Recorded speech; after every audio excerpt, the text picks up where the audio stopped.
What's going on, everybody? Happy Tuesday. 6-game NBA slate today. Pretty nice 6-gamer. Most injury news we already did get.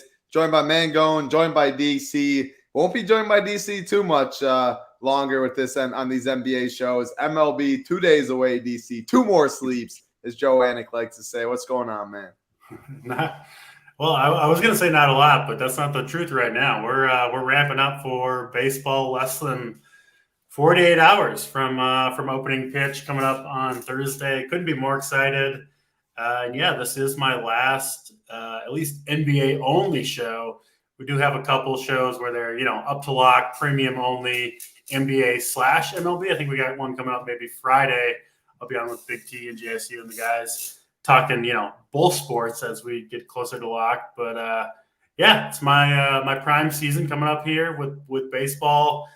Very prepared, more than ever. But it's one of those things, like the further you dig into the weeds on something, the more you uncover, right? And the more you want to dig farther. So I won't get everything done prior to opening day, but feeling very confident for the start of MLB season. And yeah, very, very, very excited for that. Yeah, still NBA to go. And I'll be, locking back in for the playoffs and certainly following, the core plays, the shows, all that stuff. But yeah, after today, my focus will be mostly on baseball. And, I love the NBA, but it's a long season. I'm ready for the change of seasons. In my opinion, the beginning of every DFS season for every sport, especially maybe not so much football, but especially baseball, NBA, I think the very beginning of the season is the time where if you really know your stuff, if you've really been doing your research, I think that's when the biggest edge exists. So certainly excited for it over here. Yeah, no, I definitely agree. I mean, it's the same way when the end of like right now during March and NBA season, just like when we get to August, the end of August and MLB season is like, when's NFL coming, all of that. There's so much data. Everybody knows who's good and who's not. And listen, players change over the offseason, right? And if you're not paying attention, which is, I mean, I don't blame anybody, but that's got to be 90, 95% of people that are playing DFS baseball are like probably mostly locking in on Thursday morning. I mean, yeah. Let's be real about it. No hate to anyone doing that, but I do think there's an edge if you've been following all the stuff that's been going on all off season, and especially in spring training. I've talked about it, on previous shows with Joey Work. You can look at some division previews. I've got a show coming up tonight, just talking kind of DFS basics, DFS primer with Holden and JT. And then I think I'll be on for a couple hours. I think one free hour and one premium hour Thursday morning to kick off MLB. But yeah, it'll be a lot of DC coming up for RPS subscribers for sure for the start of MLB. But it'll be I think a very good April start of MLB season. So very, very excited. Love to hear that. Yeah, DC heads up our premium product over here, our baseball product at Run Pure Sports. Very excited for it. I'm in the streets already. I got my contest reserved. Unfortunately, pricing, man, you can pretty much play anybody you want on Thursday. So you can leave money on the table, sneaky stacks. I mean, it's a little. I did make my first couple DK lineups just this afternoon, just kind of messing All-star around. squad, top to bottom. I mean, that's what it looks like. Pricing's bad, man. Yeah.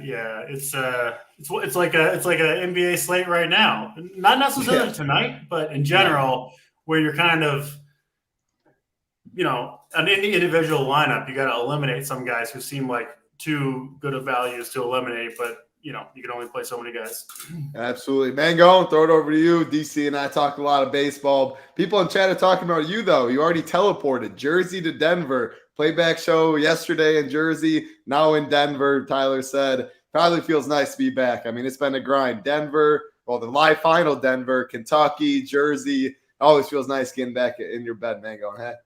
Yeah, I mean, DC, you arrived right back from the party probably a week ago. I was like, man, I'm happy it's over. I mean, for me, I just arrived. Like, I literally pulled in and I said, time for the show, like 5 minutes. So the computer fired up, ready to go. Excited for some NBA still, though. I know DC's excited for only, but this is why we have DC, right? This is why I can follow his stuff. Listen, I know how to play DFS, but I'm not going to know all the pitch types and all that stuff, and I'll make sure we're going to follow all of DC's information. So I'm definitely excited for baseball, but I will say I saw day one is like the Atlanta Braves versus Patrick Corbin. I'm like, I'm gonna play on day one, but I'm gonna be cautious. I just don't want to deal with that crap. Like, you know what I mean, DC, to be fair, but maybe I should just play 150 Brave stacks and call it a day. Yeah. But well, my initial run through, my very first lineup was a Brave stack, which is not going to be flying under the radar for anybody against Patrick Corbin, that's for sure. But Mangone, I mean, you're getting back home here, $25,000 and $400 richer, $25K from your big score, $400 from the ping pong table with yours truly. So you got to be feeling good. Bankroll loaded up for MLB. Yeah, the bankroll's definitely loaded up. It was a nice NBA hit. And actually, I haven't even logged. You know, when you kind of fly and you finally log into the DK account, I haven't logged in yet. So let's see if I'm about to log in, and hopefully I don't get locked out so I can join my NBA contest. You know, that can go when traveling. But I'm definitely fired up to play some NBA tonight. I'm fired up to break it down. And I am excited for baseball, right? DC, you said it great. Like the start of the year is always a fun stretch. And then, you know, you'll hear the complaining in July, you know, or we're watching the home run derby and whatever we're doing. But and then we'll be dying for some NFL around the corner, but baseball will be a lot of fun. NBA playoffs are going to be exciting because I was on a plane for 3 hours. I got to listen to every single really bad ESPN show talking about everything, and they broke down the NBA playoff race and everything. So I got my dose of that broken down, but I'm excited. We got 2 weeks, I think, till the playing games, right? Which those are super fun. Those will be a great time. And then after that, we'll have like the West is absolutely wide open. I mean, the East, there's some great teams there too. So it's going to be a lot of fun. I'm very much excited for this time of year. Get to watch baseball during the day at times. Remember, day baseball is always a good time on like Tuesdays and Wednesdays. So no better time to sign up for Run Pure Sports than right now. Absolutely. Mangone's pushing it. Mangone 15. I can't plug DC because I still always forget if it's DC 15 or Draft Cheat 15. So that's why I usually go to the other person. But Mangone 15, if you want 15% off. Masters in 2 weeks. MLB on Thursday. NBA playoffs, going to be a lot of fun for sure. I'm really pumped for the NBA playoffs. They're always a blast. This year, expect no different, but we'll keep it rolling. We got 6 games on today's slate. Going to say hi to some people in YouTube chat before we go game by game. Adam G's in here. Jordan's in here. Nateify, Parabai, Daniel, Colin, Robert, Eat My Shorts, Money Measy, Mike Carr, TB12, Jake, Buckneer, Beantown. We got Craig, Alex Hans in here as usual. Hebrew Cheetah, my man. Craig, Tyler, Yeezy, Zach Strohmeyer, Daniel Meridoff, Vinny's in here. Junior. We got Sports in here. Kevin Clunan, Peter, Pope, Corey Pooler, Memphis. Appreciate all of you hanging out with us. Nape's in here. A lot of faces in chat today. Appreciate all of you hanging out with us. All we ask from you is like button, big red subscribe button. AP's not on the show today, so the number I set, you will get all 3 plays of the day as long as you do hit it. And he did have a good play of the day yesterday for the members. I will say that. But yeah, we'll start off. Brooke Lopez, right? So Brooke Lopez Yeah, absolutely Brooke Lopez. smashed. So yeah, if you weren't a subscriber, you didn't get that one, which is unfortunate. Need that hat title, CH says. Got it at the best grocery store. Not grocery store. I'm talking about gas station. That pretty much is a grocery store. Buc-ee's. I always used to say Quick Trip was the best. When I was in Texas, hit up Buc-ee's. If I even consider it whatever I just said, I don't even know what I'm talking about anymore. Buc-ee's gas station, it says, pretty much is a whole grocery store. Like cotton candy people, they had everything there. They had the 500 pumps, it felt like. So that's where I got this hat. And I wear it pretty much all the time. This is my favorite hat, if you haven't noticed. We're going to start with the first game, what people did come to talk about, not my hats. Talking NBA, Boston Celtics, Washington Wizards, 222.5 total. Boston is favored by 11.5. Grant Williams questionable on the Boston side. As far as Washington, Bradley Beal's out, Kyle Kuzma's out, Daniel Gafford is out. Mangone, I'll start with you. Your Boston Celtics. Tatum, I think you can definitely play him 10-4. He's been in the 11K range a lot. Outside of him, when Boston's healthy, it's pretty tough to play these value guys, how I see it. As far as Washington, a little more interesting without Beal, without Kuzma. Is it Porzingis, Monty Morris, Avdia, Kispert? What do you see in this first game, Mango? Yeah, you definitely can't ignore the Washington Wizards here. You can ignore the Celtics. So, like, you don't need to play them. I understand. Yes, Tatum as a spend could totally make sense. He's 10.4K. Also, when you look at studs on this slate, like there are not many, right? I mean, I believe he's the most expensive stud on the entire slate, right? And that's rare that we have that on even a 6-game slate, right? 10-4 is not typically the highest priced guy. And then it's Jaylen Brown at 9.9. Then it's Curry at 9.6. Then we leave the Porzingis at 9.3. And I think Porzingis is a very strong play, one that you want to consider. The problem is, obviously, it's not the easiest matchup. You obviously have to make a case for that.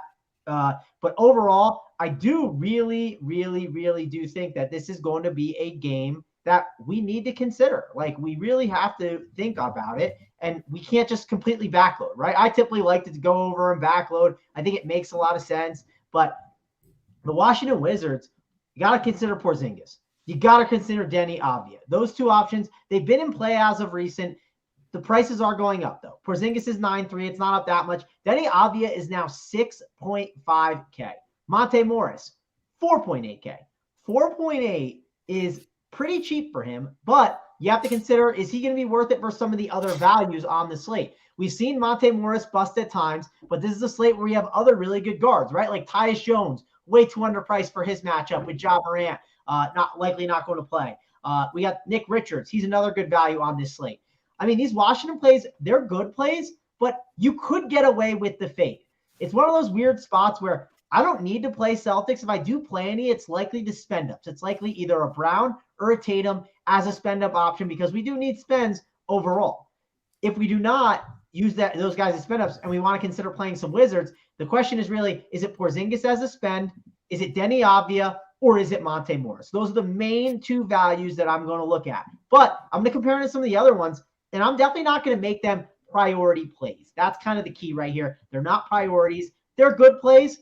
But again, I think the backload is something I'm going to consider a little bit more. And like you said earlier, Title, there's not a lot of news we're waiting on. Ja Morant's doubtful. I assume he's just not going to play. If he happens to play, I'm happy to just take my L and, figure out what I'm going to do from there.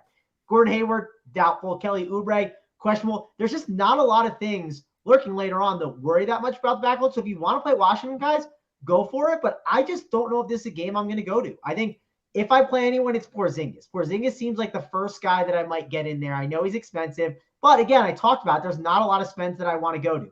Deni Avdija at 6.5, I just don't think I'm going to get there at that price, and there's other values I'd prefer. And then Monte Morris, I just think there's other values I'd prefer.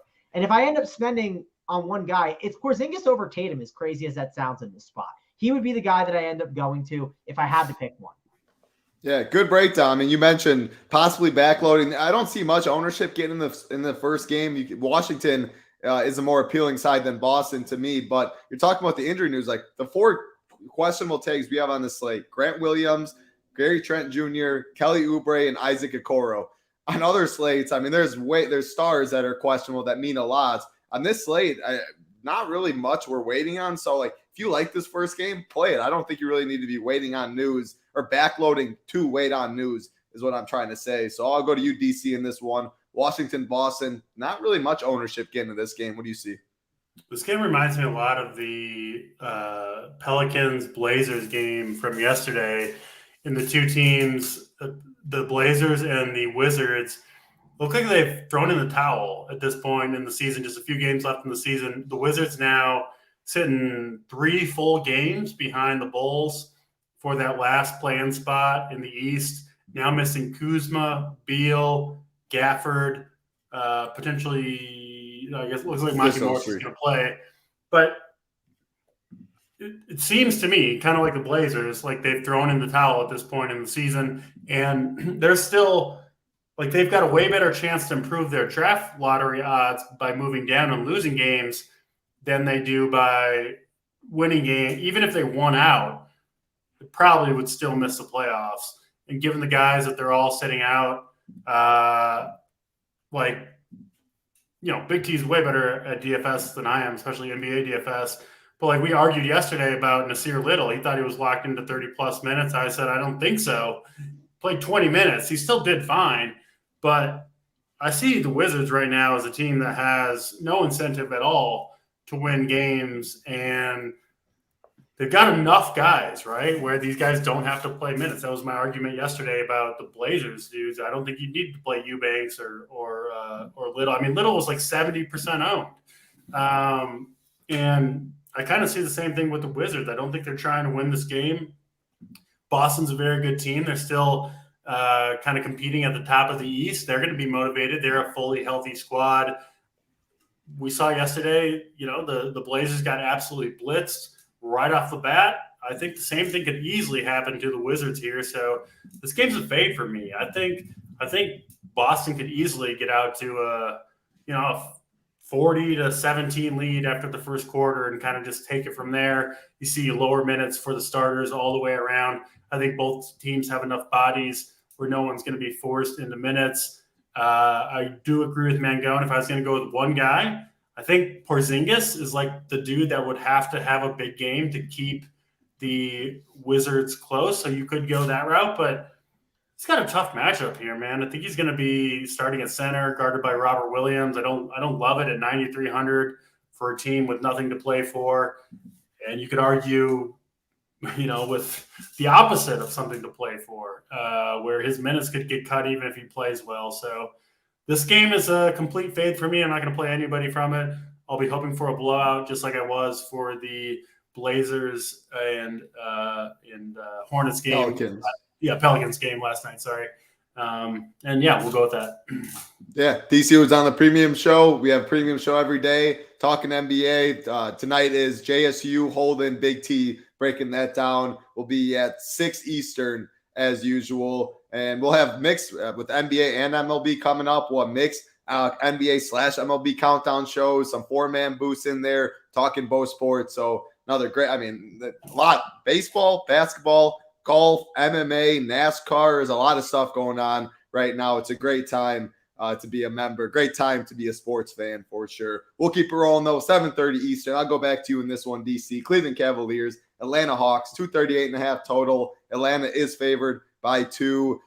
Cleveland's going to get some ownership because they have Jared Allen's out, Dean Wade's out, which doesn't mean much. Isaac Okoro is questionable, but mainly Jared Allen is out. As far as the Hawks, Jalen Johnson's out. Nothing really there. See some ownership getting to Cleveland though. Garland, D. Mitch, Evan Mobley, any of those stand out to you? See Lamar Stevens popping just a little bit, 3.1K. Value's not like it has been on yesterday's slate and stuff like that. So talk about Cleveland. Anybody on the Hawks you like? I don't see a lot on the Hawks to here. I typically don't play many players against Cleveland. It's not going to change. They still are very much within striking distance of the 76ers for the 3 seed in the East, which I think they want, because right now holding the 6 seed is the Nets, which I think is, if you're in the Eastern Conference, right, that's probably the team that you want to play after they kind of shipped out, obviously, their stars. Not that they're terrible or like a super easy out, but I don't know. I think the Cavaliers would rather play the Nets than the Knicks in that first round. So I do think Cleveland is playing to win here. I think the interesting spot is the Allen news, right? Jared Allen out for Cleveland. That means Evan Mobley gets to start at center. We've seen this situation a few times. We've seen his upside kind of come through. Like, been a player that a lot of people are high on, including all of us. But like 2 games ago, right, against Brooklyn, 62 fantasy points. We didn't really see that a lot from him. Consistent performances, but maybe not the ceilings. But now we've finally kind of seen him come into his own a little bit against this Atlanta squad as the kind of only true big man that's going to get a lot of minutes on Cleveland. You could see Evan Mobley play 40, 41 minutes here. Wouldn't shock me at all. 8,100. Atlanta rather plays big, right, with Capella, John Collins, Okongwu. So this does seem like a game where Evan Mobley hits his ceiling minutes, and he's a better player when he's playing center. I mean, the only really guy they got there is Robin Lopez, who they only want to play a couple minutes at most. So, yeah, I think this is a game where Mobley possibly reaches his season high in non-overtime minutes. So, yeah, Mobley is the guy that I'm looking at. If one of the guards was out, I would be happy to play a Mitchell or a Garland or even a Rubio. But when Mitchell, Garland, LeVert, Rubio are all healthy and ready to go, it's just tough to get there. They just kind of have to have their ceilings limited a little bit. So Mobley is the main guy I'm looking at on Cleveland, and then I'm not super into the Atlanta side of this game. Yeah, I like it, man. Going to you. I think Okoro news is actually way more important than on a usual slate. If Okoro's in, they have 10 bodies, and 2 of them are Robin Lopez and Diakite, 2 centers that they hardly want to play.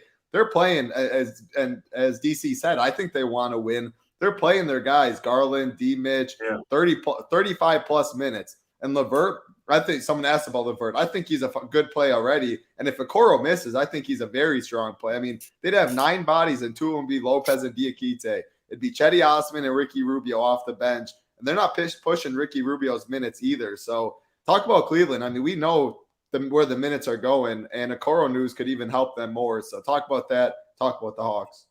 Yeah, I mean, it definitely does matter. If he doesn't play, I mean, there's minutes to go around here, right? You'd assume it kind of gets slid into like maybe Chetty Osman. You can make the case it can help LeVert out and some of those other guys. And all of that, it secures those like guards just like play like a massive amount of minutes tonight, right? You're not going to get like the Darius Garland. You might not get like the Darius Garland like 34 or 32 minute game. You might get the 40-minute game, right? Which matters a ton for sure. So definitely going to be a good spot for these guys. Definitely going to like the Cleveland plays today. They're going to pop up a ton. And one reason they're going to pop up a ton is, again, we don't have a lot of spends like I talked about today, right? Like we only have one guy above 10K. So naturally, the balance build is going to kind of pop up a little bit today for people, where it's going to be playing some values and playing some of these guys in the mid-range, right? Like a Darius Garland, definitely going to be a really good play. Evan Mobley, think he could be a really awesome option. You can make the case that if you have the money to spend, Donovan Mitchell could easily have a big game. Are we scared of the Hawks defensively? No, we're not, right? We've been attacking them all year long, so no concerns about that. Let's go on over to the Atlanta Hawks side of the ball and discuss that. We got Clint Capella. He was actually he was part of the shipper the other day title. He was part of it, so got to give him some love. But I think he's not the worst play at 6K. We know what his ceiling can be, right? And if they're gonna play Evan Mobley all game, right, like they are gonna need like a competent big, right? They're not gonna be able to bring in some of these other guys. So I think Clint Capella is not the craziest play. Again, it's only 6K for him. He's not at like 6-7 or some egregious price. I still think there is upside at that tag. Trae Young makes some sense at 9-1 as a contrarian spend up, but I doubt I'll get there. I kind of prefer some of these other guards that are cheaper, so probably won't end up going to him. DeJounte Murray at 7-6. The price feels cheap, but again, it just feels like bait, right? I think there's other guys I'd rather go to instead. So I don't see myself really playing that many Hawks. The only Hawks I really am considering, I think, is Clint Capella at 6K, just because I think that is a bit of a cheap price tag today on him. And I'll admit there could be some bias for sure after him being part of the shipper the other day. Hey, nothing wrong with that. You always got to. You always gain a little more respect, and you want to plug them in a little more, especially recently after they do you well, make you some money. If you do, I mean, like if you plug in Trae Young as a contrarian spend or DeJounte Murray, I think you're totally fine doing that as well, especially on a 6-game slate like that. If Okoro misses, just looking at the guys left, it would seem like Chetty Osman could maybe get 30 minutes in this game. Yeah, he would be the guy that really. Yeah, have 7 bodies. I mean, it'd be and then third, like blowout run either way. I would assume he would be on the court. Like just a lot of ways to get there at 3,600. I would think. Especially on a slate where we're talking about it. It's not like value yesterday where every single team pretty much had cheap value like that. I mean, it's crazy. The NBA's kind of been like, it seems like it's been like crazy value and then not much value like every other day in the last couple of weeks. It was like 2 Tuesdays ago. I think it was when all 3 of us were on the show and there was literally no value. It was when you were. We get the bad value show somehow. Yeah, that's what it seems. Got a big truck behind me. Hopefully you guys can't hear it. But yeah, we'll keep it rolling. That was Cleveland, and I wanted your opinion quick, man. I'll go to you. Or no, we were on that was the game before. Never mind. I'll keep it rolling. Actually, no, it was this game. I'm tweaking. Lamar Stevens. I mean, he's Okoro. Do you need him? I mean, he's gonna start. He's gonna get minutes. If Okoro's out, I mean, obviously he'll get even more minutes. But 3-1, DC. I'll go to you first. I'll go to Mangone. I mean, he's popping a little bit. If Okoro's out, he's definitely gonna be popping. We'd just rather get out to Osman for 500 more. I think Osman's a guy with more upside. Like Stevens, if he gets you 20 at 3,100, obviously you're taking it all the way. But like, he like literally almost never gets more than 20 fantasy points, right? And even that maybe would be enough, just depending on how the slate is. I think Osman's the one that has some upside at least where, I don't know, like foul trouble or an injury or a blowout or something where he can go wild. Yeah, I definitely prefer Osman over Stevens.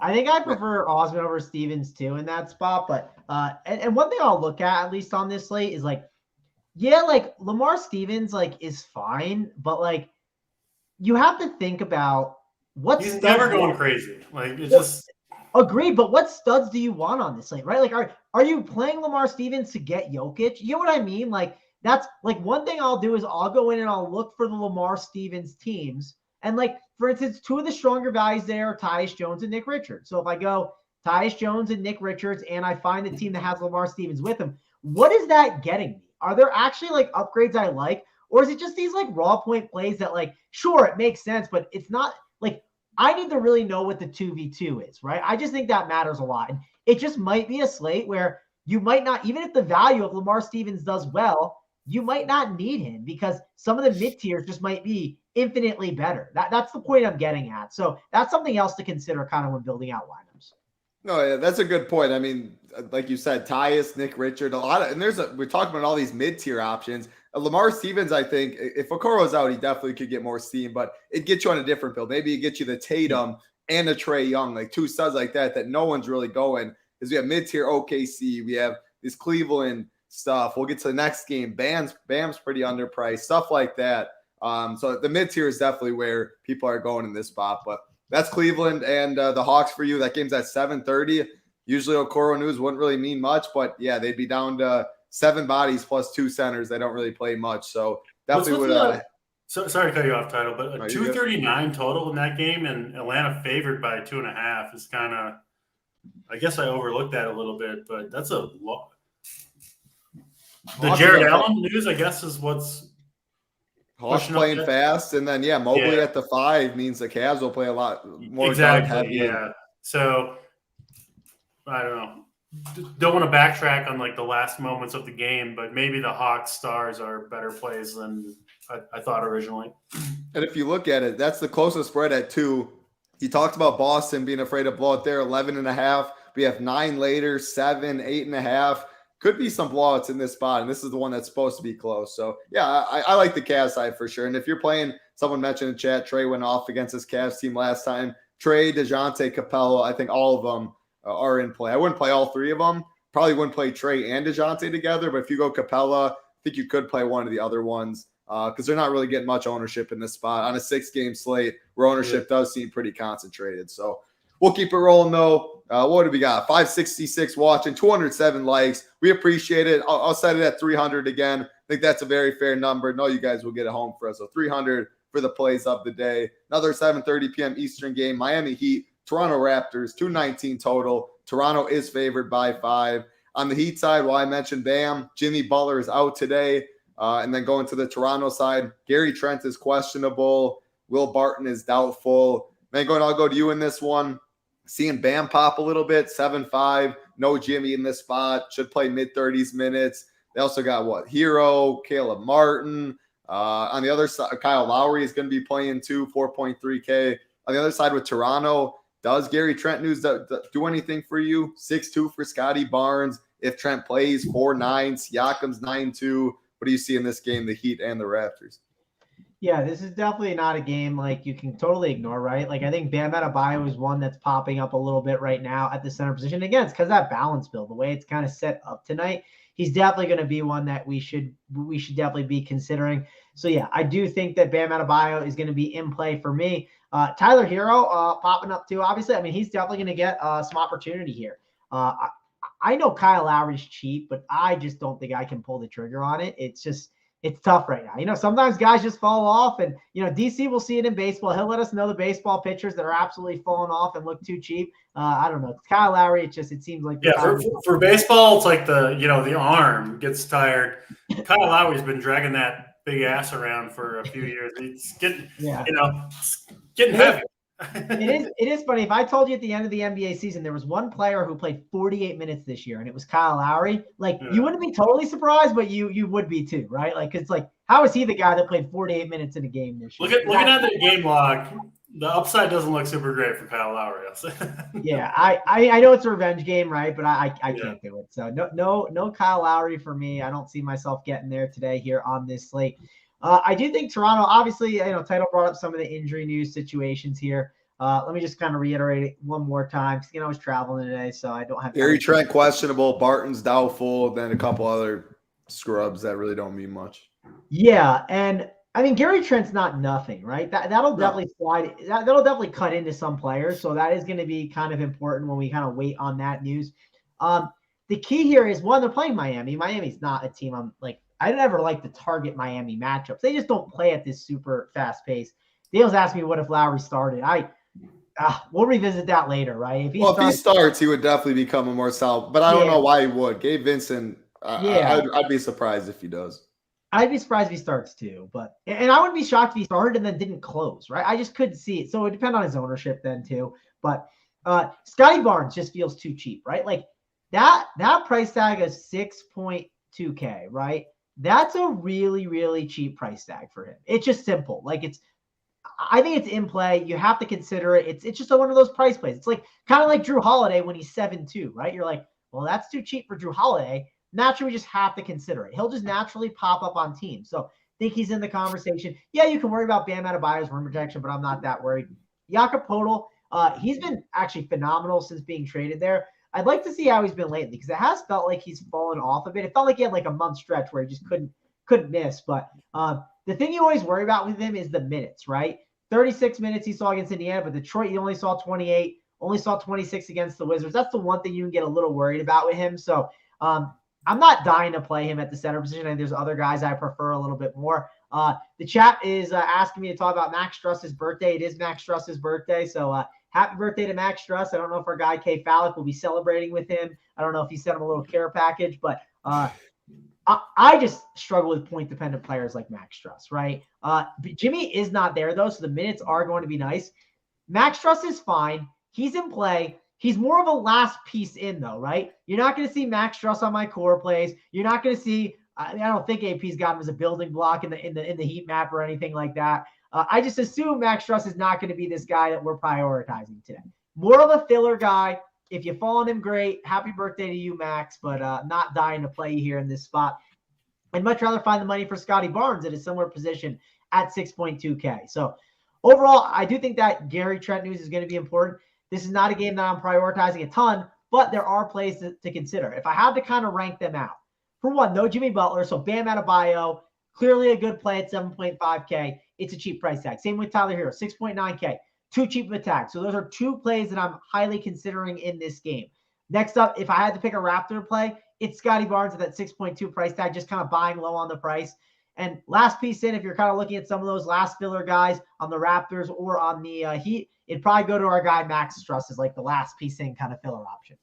Joke's on you, Mangone. He does have him as a core play, I guess, according to these guys. Oh, no, he does?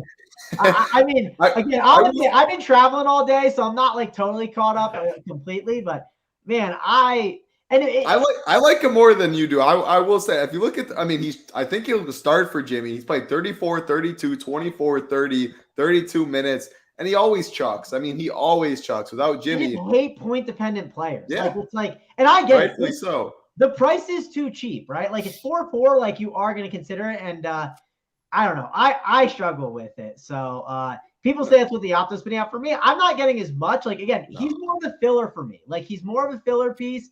And if I fall on him, sure, but I doubt I'll put him as a core. And AP says don't fade the birthday narrative. So maybe I'm in the wrong here. People in chat asking, Title's eating SpaghettiOs, eating a Frosty, eating either of those two. I'm not going to say it. If someone gets it right, I'll let you know. But neither of those two, especially not SpaghettiOs. DC, what do you got in this game? It'd be a bold move to eat SpaghettiOs on the show. So, yeah, I don't think that's it. I don't know the last time I've eaten SpaghettiOs. No, yeah. About 4 years old, maybe. I ate mac and cheese on a show. That's the closest I got to SpaghettiOs, though. You had what? Mac and cheese on a show once, but that's the closest I've ever gotten to SpaghettiOs. I'll say that. Yeah, no SpaghettiOs here. To me, this game is price plays, right? Bam and Tyler Hero, I think, are just kind of too cheap with Jimmy Butler out, especially.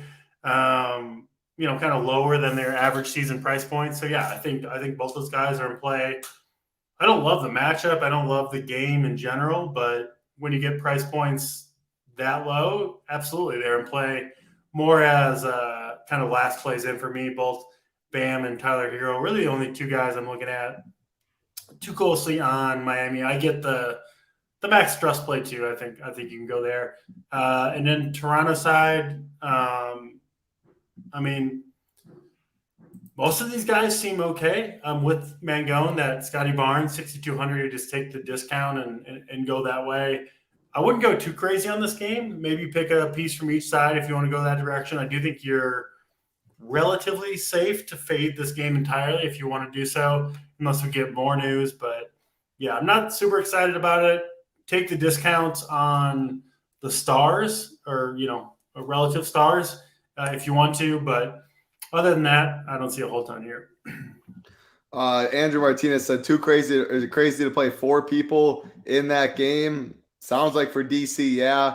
If you go Scotty Barnes, Hero, Bam, Struss, I think those are the 4 best plays. But outside of that, yeah, I think it's pretty thin. But those 4, I think you can play together. I wouldn't go any farther than that. Those 4. Yeah, no, I agree. Tolan says cake, definitely not cake. Brian got it in chat. It's a smoothie or a slushy. It is a smoothie. And someone said about the cup. It's a Run Pure Sports cup. It's not great cup. Not right. It's not right through it. Great cup indeed. So, and K Alex talking about catching up and Mangone talking faster than everyone else on 1.5x speed. Given the winners, K Alex, you get here on time. You can hear him normal on 1x. So that's on you. That's not on Mangone. We'll keep it rolling though. 300 is a like. Needs me as an intern. I told him I'd be his intern, and he hasn't hired me, so I'm still waiting. So Fal, you would not need to catch up on shows if you have me as your intern. Well, I don't. If I was you, Mangone, I'd stick with what you're doing. Take your 25K and keep doing this. And I don't know if you want the water filtration business intern. I just want to be. I want to hang out with Fal like every day, right? That's the real. And I don't think. Yeah, I think he works from home, but we'll keep it rolling. We got 3 games left. 300 likes is what we need. Charlotte Hornets, OKC Thunder, 227 total. OKC is favored by 9. Long injury list on this one. For Charlotte, Gordon Hayward's doubtful. Terry Rozier out. Mark Williams out. Cody Martin's out. Kelly Oubre is questionable. So that's the last piece of big news. As far as OKC, SGA is out. Kenrich Williams out, which doesn't matter. With SGA out, I'll start with you in this one, DC. With SGA out, we can finally go back to our guy, Jalen Williams. Fortunately, he's going to be very popular on this slate. But, man, what a stud. There's a lot of good spots. The other Jalen Williams at center, 4K. Lou Dort, 5.4K. Giddey, 8.2K. Wiggins, maybe 3K. As far as Charlotte, though, Kelly Oubre questionable means something. But Nick Richards will be one of the most popular plays on the slate. If Oubre does play, 6'8's a good tag. Shooting guard, small forward eligible. Kai Jones, I see a little bit, 3K. Power forward center eligible. Break down this game. I think it's one of the most appealing for DFS. Did you happen to see the SGA ankle sprain? It's legit, I think, probably. Yeah, I feel like it has to because they're not tanking anymore. Yeah, I mean they're sitting 10th in the West right now, which will have them in the playoff game. I talked about it, I think maybe last Tuesday when we were on the show. They're looking at the standings. I think a game and a half out of the 6th seed. And a healthy Thunder team could, I think, absolutely beat the Kings in a 6-3 series. No question the Thunder could beat the Lakers or the Pelicans. It's so wide open. Memphis, Denver struggling. The West is crazy. I'll bring this up because I assume the SGA injury at this point with, what do we have? 6-7 games left to go in the season, something like that. I assume it's legitimate. And if it's legitimate, that means the other players that can kind of, run the show for this team are going to have to step up. And that's Josh Giddey and Jalen Williams to me. They've got Trey Mann there, yes. Isaiah Joe, of course. Lou Dort. But to me, the OKC Thunder have kind of accelerated the timeline a little bit based on the elevated play of SGA, who's obviously out. Giddey and Jalen Williams especially. And I think with SGA out, it's kind of their time to shine at home. And what we think is, kind of a big game for them. I mean, potentially, if their motivations are what we think they are, one of the biggest games that they've had for this franchise in years against a really bad Charlotte team. So this does seem like a game where you could see ceiling performances from Giddey and Jalen Williams. Those are the two guys that I'm really looking at. I expect them to play well and kind of take over this game. I know Giddey's price is up there at 8,200, but he's shown a ceiling for sure, especially with SGA off the floor. And, I've talked about, every show I've been on that OKC has been playing on for the last month or two, where he's got to kind of take a little bit of a back seat when SGA and Giddey are on the floor. But when you take one of them off, I think Jalen Williams has big upside, like 50-point fantasy point upside. I really do think that. I'm not saying he'll get there for sure, but I like him a lot. Those are the two guys that I like. Giddey, Jalen Williams. I'm going to try to fit, honestly, both of them onto my main team. I do think there are other ways you could go on OKC, but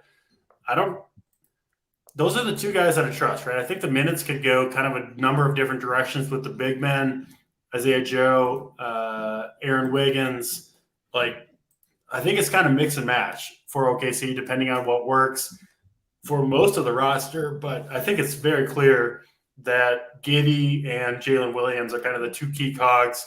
You could maybe include Lou Dort there as well at 5,400. I like his price point.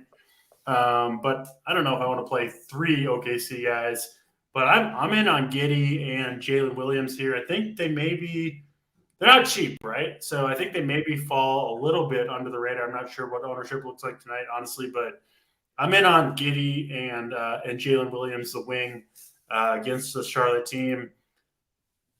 Charlotte themselves, I feel less confident about. I mean, it does look like a pretty good spot for Dennis Smith Jr., but he's $7K, right? For a team with absolutely nothing to play for. That's not really who I want to put my money behind, especially with a big price tag there. So maybe one of you guys can talk me into the Charlotte guys, but the OKC side is where I'm looking most, obviously, with Giddey and Jalen Williams there. Yeah, Jalen Williams will definitely be popular on the slate. Giddey, I think, will be overlooked a little bit, though. And Vegas definitely agrees with you. I mean, OKC's favored by 9. When's the last time you've seen – without SGA, when's the last time you've seen that? So, I mean, they're definitely agreeing that these guys are going to probably play big minutes. And then – so Gary Trent's doubtful. We did get that piece of news. So Scotty Barnes, I think, is even a better play if anything else changes for you. With that, man, go and let us know. Talk about this game. Talk about two guys in particular as well. Svi Mykhailiuk, people are talking about him all the way up to 4.9K. Better price tag on FanDuel at 4.2. Ownership will follow with that. And then Isaiah Joe, see him popping a little bit too, playing about 25 minutes, 4.4K guard and forward eligibility. Break down this game. Talk about those two guys. Yeah, we kind of get through Charlotte pretty quick. So the Svi thing, if you need like a punt, I get it. It's fine. Not nothing I'm gonna like jump and go play though. FanDuel, you bring up a good point with him and his price tag for sure. Nick Richards is the one that pops a ton, right? I mean, 4.7K, really good spot for him. I think Nick Richards' minutes seem pretty safe overall, right? His role just seems safe as a whole. Again, 4.7K, pretty much plays in the 20s, you'd assume, in this spot. I like Nick Richards, definitely going to be a good value that I'm looking to. Someone in chat said Isaiah Joe minutes seem secure at 25 to 30. No one's ever safe on OKC, right? Let's start there. Isaiah Joe, we have seen him this year start and then lose the start in the second half. We've seen him bust then, and we've also seen him then pop back off. We've seen all the scenarios with him. He is not safe, but he's in play because we're just lacking some values, right? So I think Isaiah Joe's fine. I don't know if that 25 to 30 is for sure secure. I could see him going out there and only playing 22 minutes, and that would not shock me. So, and even if he played 25 to 30, he could easily bust for sure. The two guys I have the most confidence in, it's Jalen Williams and it's Josh Giddey. Those are the two. The issue you're going to run in with Josh Giddey is 8.2K. pretty pricey, and there's other guards in that range that are very good plays, which leads me to like Jalen Williams a little bit more because he's only 6.7K. DC talked about his upside and how he's at that forward position. I absolutely love it. Like Jalen Williams is probably my priority over Josh Giddey if I had to pick one. You can play both, but if I had to pick one, that would be the one that I definitely go to. And then don't forget about Jalen Williams as well. He's only 4K, a cheap center option. I think he's definitely in the conversation today. And center's kind of like loaded. Like I would say guards, it seems like most people are playing Tyus Jones, and then they're playing a lot of these like good spend up guard options. And then forward and center, it's just a mixed bag of a lot of options. I'm not saying it's loaded as in there's a lot of good plays, but there's a lot of similar plays. And that's why I think the punt option with Jalen Williams could come into play. This is the thing about OKC, Mangone. Sorry to cut you off, but like in a big game at home against Charlotte Scrubs, they could put up 140 points here. You know what I mean? Like it would. Oh yeah, they could smash. Yeah, that like there could be a lot of fantasy points to go around on OKC. That's I guess. Yeah. That's well, the main one thing to be cautious with, like any slate that's an OKC slate, it's never safe, right? I mean, let's just at least say it out loud. Like it's like, you know, everyone in the chat, Jalen Williams smash. Like, yeah, Jalen Williams is the guy I feel confident in the most. But again, it's still OKC. Like it's still up in the air a bit. But yeah, that's how I'm handling that game. And obviously, we got one game coming up that's going to be a big one. We should talk about the Memphis game. That's going to be there's a lot of things to prioritize in that game, especially Tyus Jones. Yeah, I mean, I wish Jalen Williams was 8K because the ownership would be down more, and the dude is just a hooper. I mean, he's going to be a stud for a long time in this league. So it's a misprice. I think he's better than Banchero. A little bit of an aside, but I would probably take Jalen Williams as well. I love what I'm seeing. He's with this so guy. good, man. Every time I watch him play, I'm impressed. But yeah, I mean, Paulo is definitely. It's no knock on Banchero. It's just kudos to Jalen Williams. Yeah, he has been a flat out stud. So he's going to, of course, so he's going to be one of the most chalky guys in slate. Giddey, he will not be though. He's not going to be 5% or anything like that, but he will make your lineup a little different. We got 2 games left though. 40 more likes is what we need. This next game, we'll have a lot to talk about. The last game of the night, not sure how much we'll talk about there though, but next game on the slate, 8 p.m. Eastern, Orlando Magic, Memphis Grizzlies. Memphis, or 229 total. Memphis is favored by 7. We keep talking about Tyus because John Morant is doubtful. Steven Adams is out. Nothing changed there. As far as the other side with Orlando, they are fully healthy. Then I'll go back to you. Tyus, he's going to be the chalkiest guy on the slate. 5.3K. It feels like every time Ja is out, Tyus just steps in. He plays very well. Cheap price at 5.3. Desmond Bane at 7.3 looks really good. Dylan Brooks at 5K. I know you hate him, but talk about him. Jaren Jackson, 8.3 has been playing good ball. As far as the other side, we just talked about Paulo, 7.2K. He fits this mid-tier build. We keep talking about Wendell Carter Jr., Franz Wagner. What you got, Memphis and Orlando? Yeah, we also had someone ask in the chat about Dort. Yeah, you could throw Dort in the conversation, but you could definitely play Dort. Not knowing I'm like prioritizing. Again, like kind of yeah, fine last guy in for me, or like not a core at least. I'll say that, but always prefer him on FanDuel because of the stock upside. But yeah, you can get him in a sloppy matchup against Charlotte. To be fair, so the stocks could add up today. Same thing with Jalen Williams as well. But yeah, let's slide it over and talk about some of these Orlando options first. We'll get that out of the way. Yeah, I don't need Wendell Carter Jr. at 6'7". I think there's other centers I'd rather play instead. If I play anyone, it's like I talk about this on almost any slate. Like forward's never great. Like it just isn't. You never go into the slate and go, there's all these like smash forwards that I absolutely love.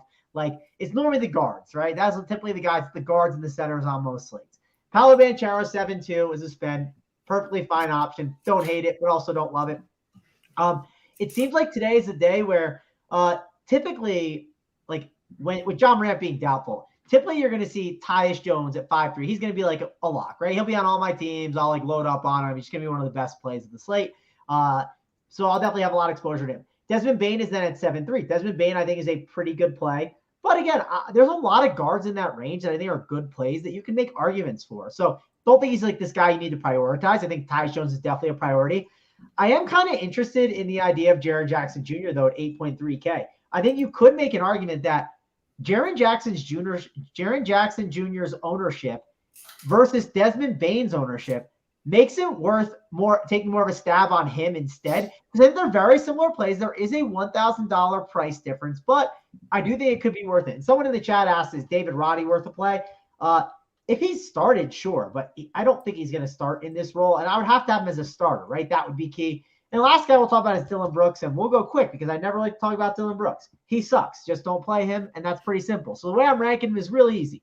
Tyus Jones, 1. I'd put Jaren Jackson Jr. 2 because I think ownership-wise it's better than Desmond Bane. I'd put Desmond Bane at number 3, and then I would fade Dylan Brooks. He sucks. And Orlando, the only guy I'm really considering is Paolo Banchero. For anyone's first time watching on the show, Dylan Brooks did indeed steal Mangone's girls, so that is why he has a lot of hatred for him. DC, what do you got in this game? Yeah, pretty much agree with everything Mangone said. I think Tyus Jones, I mean, if you're fading him, in my opinion, it's just for ownership purposes, right? Like 5,300, you still do need 30 plus out of him, which I think he'll get there. I'm planning him to play him, but it's not a lock. I don't think with Tyus Jones, what's he going to be owned? 70%, something like that. I mean, something like that. Yeah, I think he fails close to the percentage left that he's owned, if that makes sense. I like Bane too, but probably sticking to those two guys for Memphis. I think Jaren Jackson would be my third. I'm also a Dylan Brooks hater with Mangone, so I'm not going to play him. So yeah, I rank him Tyus, Bane, Jackson, and then Tillman, I guess maybe would be the fourth guy in for me. Orlando side, I don't really anticipate playing much there. I think Banchero would be the way I would go. Wendell Carter probably second, but likely not getting too many Orlando guys, in my 2 or 3 lineup build. So sticking to kind of the chalk mostly for Memphis for me, honestly. Yeah, I shouldn't disrespect Tillman. He was part of the winner too, and his FanDuel price has been really good. We don't talk too much FanDuel at times, but I've definitely been playing it more. And he's easy to overlook, but he gets it done more often than not. No, he definitely can. And his price is, I want to just find it real quick. He's only 5'5". So yeah, I do think Tillman's in the conversation. He's a little tougher on DK because he's center eligible only, but on FanDuel you get the power forward and center eligibility, and he's only 5'5". So like him more on FanDuel, but I wouldn't sleep on him on DK either. Yeah, I mean, I always like Xavier Tillman when he's playing against another big. Wendell Carter's another big, uses size. Paulo at the 4, Jaren Jackson matches up well there, so I don't mind Tillman. I do like your Jaren Jackson shout, man, going about because Bane's going to be more popular. Tyus, all of that. 8-3 for Jaren Jackson. We know his upside is insane. On a 6-game slate, if you can get 65-plus point upside for a guy that's going to be 10% owned or something, I definitely like that. I wouldn't play, especially if you're fading Tyus or Bane. I think exactly. I wouldn't play all 3. I don't think. Yeah. No, I wouldn't play all 3, but to be fair, Glock did ship with all 3 at the party, and I was making fun of him when he did it. So I can't make fun of it because the last time it happened, I made fun of Glock literally pre-lock, and then he shipped. So what can that's always how it works. Yeah, maybe you can. And the more. It was a slate similar to this where it was like only 6 games, nothing sticks out. He condensed on the game, he got overtime too. So to be fair, that kind of played a huge factor. That definitely is an important note about that. You could condense on that game, right? On a 6-gamer, and it could pop. Like you could easily see it. So would you force a run back? Last question before we get to the last game. If you played all 3, would you force a run back?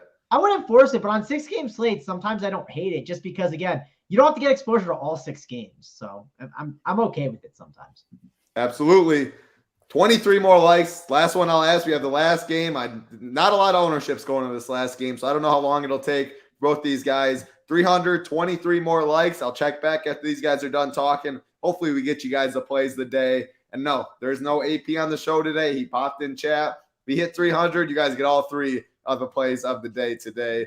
Last game on the slate, we got the Golden State Warriors taking on the New Orleans Pelicans, 234.5 total. Golden State is favored by 8.5. Nothing really on the Pelican side that's different for injuries, and the Warriors are healthy as well. So no changes on either side. That's why I'm not seeing much ownership go to this game. If you want to play Steph, you want to play Ingram, Poole, Clay, Draymond, McCollum, Joe Val, I think it's just you want to play any of the studs, their main guys. You get a Klay Thompson hot game, Steph Curry, Ingram. I think that's how you play this game. But, man, none of them seem like must-plays. Ownership doesn't seem to be too much. DC, you got to lean on any of these guys or what you're doing in this one? Yeah, this game, like you said, 2 hours after the start of the other games. And, unless early players bust and I need to make a crazy change or something like that on my main team, I don't really anticipate playing anybody from this game. It's a bailout game to me is what it is. If you need to get different based on the early games and the early results, yes, of course you can play any of the studs here, but I don't see anyone here that really projects very well on a point per dollar basis. So yeah, I know we're trying to buy time for the likes. Get them up, people. No, we don't got to buy them. I'm not going to look at the YouTube. You say how it is. I'll look back, and they've had an hour. Yeah, no one from this game is really getting close to my core or anything like that. Yeah, man, nothing's getting in my core in this, man. Like Steph can always nuke a slate. Clay can always nuke a slate. Ingram can always nuke a slate, man.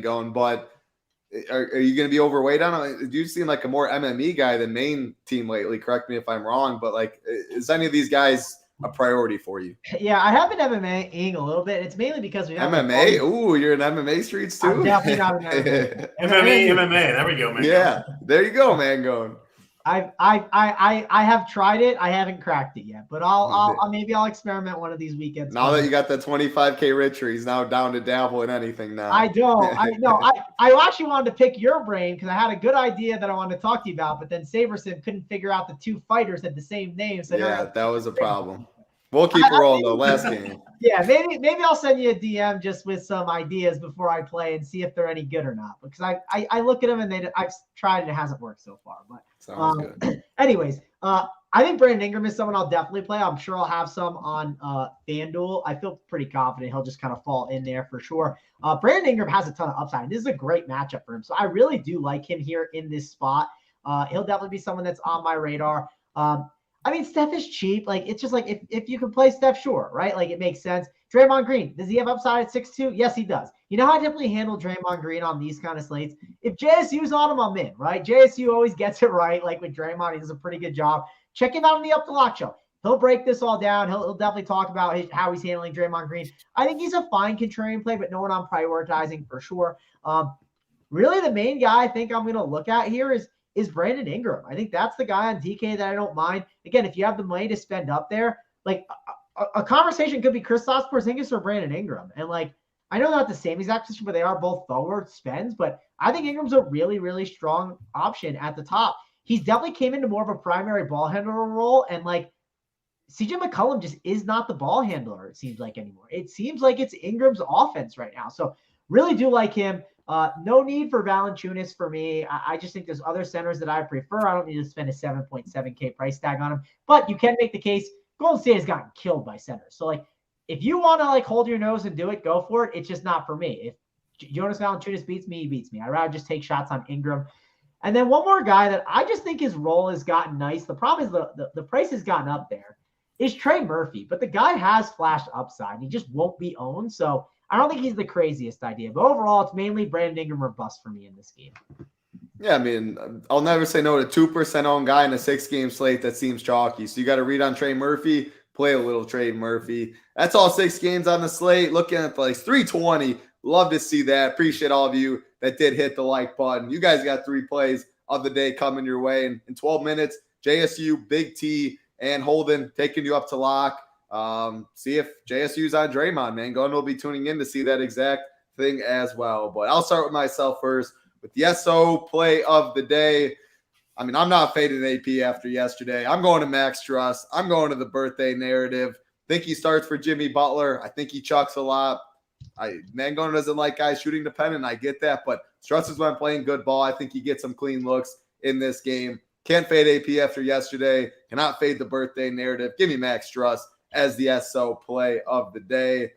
Let's go to the ping pong play of the day. And no, that's not you, DC, unfortunately. That is the real king of the ping pong table. Mangone, what do you got for us as your play of the day?